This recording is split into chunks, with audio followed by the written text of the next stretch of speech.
ಸ್ನೇಹಿತರೆ, ನಾಯಿ ಬಾಲ ಡೊಂಕು ಅಂತ ಇಲ್ಲಿ ನೋಡಿ. ಇಲ್ಲಿ ಓಯ್ ಬಿಡಿ ಛೋಡ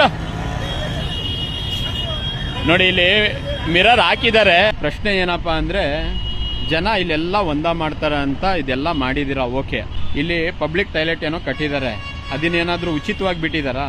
ಕಾಸು ಕೊಡಲೇಬೇಕು, ಆಯ್ತಾ? ಕೆಲವರು ಇರಲ್ಲ, ಕೊಡಲ್ಲ ಅನ್ನೋರು ಇದ್ದಾರೆ ನಮ್ಮನೆ. ಆದ್ರೆ ಕಾಸು ಕೊಡಬೇಕಲ್ಲ ಅನ್ನೋ ಕಾರಣಕ್ಕೇನೆ ಇಲ್ಲೆಲ್ಲ ಒಂದ ಮಾಡೋದು. ಜನಕ್ಕೆ ಅನುಕೂಲ ಆಗಲಿ, ಇಲ್ಲೆಲ್ಲ ಒಂದ ಮಾಡಲೇಬಾರ್ದು ಅನ್ನೋದಾದ್ರೆ ಈ ಥರದ್ದು ಒಂದು ಉಚಿತ ಶೌಚಾಲಯಗಳನ್ನು ಮಾಡಲಿ.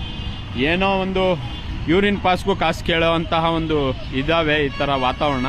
ಅದಕ್ಕೆ ಜನ ಇಲ್ಲಿ ಬಂದು ಮಾಡ್ತಾರೆ. ಇಲ್ಲಿ ಫ್ರೀ ಬಿಟ್ಟರೆ ಖಂಡಿತ ಅದು ಆಗಲ್ಲ. ಕೆಲವರು ಬಂದು ಇಲ್ಲಿ ಮಾಡ್ತಾಯಿದ್ರು ಒಂದನ, ಆ ವಿಡಿಯೋನು ಮಾಡಿದ್ದೀನಿ. ಒಂದು ಒಳ್ಳೆ ಬೆಳವಣಿಗೆ. ಯಾಕಂದರೆ ನಾವು ಪ್ರತಿ ಸಾರಿ ಹೇಳ್ತಾ ಇರ್ತೀವಿ ಸ್ವಚ್ಛತೆ ಅಂತ. ಆ ಒಂದು ದೃಷ್ಟಿಕೋನ ಇಟ್ಕೊಂಡು ಪಾಲಿಕೆಯವ್ರು ಮಾಡಿರ್ಬೋದು. ಬಟ್ ಯಾರೋ ಒಂದು ಒಳ್ಳೆ ತಲೆ ಓಡಿಸಿ ಒಂದು ಒಳ್ಳೆ ಕೆಲಸ ಮಾಡಿದ್ದಾರೆ. ಸಮಸ್ಯೆಗಳನ್ನ ಸುಧಾರಿಸಬೇಕು, ಬಗೆಹರಿಸಬೇಕು ಅನ್ನೋ ಇಚ್ಛಾಶಕ್ತಿ ಇದ್ರೆ ಕೆಲವೊಂದು ಬದಲಾವಣೆ, ಸುಧಾರಣೆ ಸಾಧ್ಯವಿದೆ. ಈಗ ಮಾಡಿದ್ದಾರೆ. ಇನ್ನೊಂದು ಏನಪ್ಪಾ ಅಂದ್ರೆ, ನಾಯಿ ಬಾಲ ಡೊಂಕು.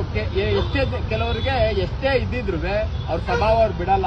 ಆದ್ರೂ ಇವಾಗ ಬಂದಂತ ಸಂದರ್ಭದಲ್ಲಿ ನಾನು ನೋಡಿದ್ದೇನಪ್ಪಾ ಅಂದ್ರೆ, ಇಂಥ ಬಹಳಷ್ಟು ಪರಿಹಾರ ಆಗುವಂತ ಸಮಸ್ಯೆಗಳಿದಾವೆ. ಅದಕ್ಕೆ ಇದೇ ತರ ಬುದ್ಧಿ ಓಡಿಸಿ ತುರ್ತಾಗಿ ಬಗೆಹರಿಸಿ. ಉದಾಹರಣೆ, ರಸ್ತೆಯಲ್ಲಿ ರೋಡಲ್ಲಿ ಬಿದ್ದಿರೋ ಮರಳಾಗಿರ್ಬೋದು, ರಸ್ತೆ ಗುಂಡಿ ಆಗಿರ್ಬೋದು, ಇದು ಬರೀ ಒಂದು ವಿಧಾನ ಅಷ್ಟೇ. ಇನ್ನಷ್ಟು ಹೆಚ್ಚಿನ ಮಾಹಿತಿಗಾಗಿ ಫಾಲೋ ಮಾಡಿ ಬ್ರಿಗೇಡ್ ನ್ಯೂಸ್ ಕನ್ನಡ.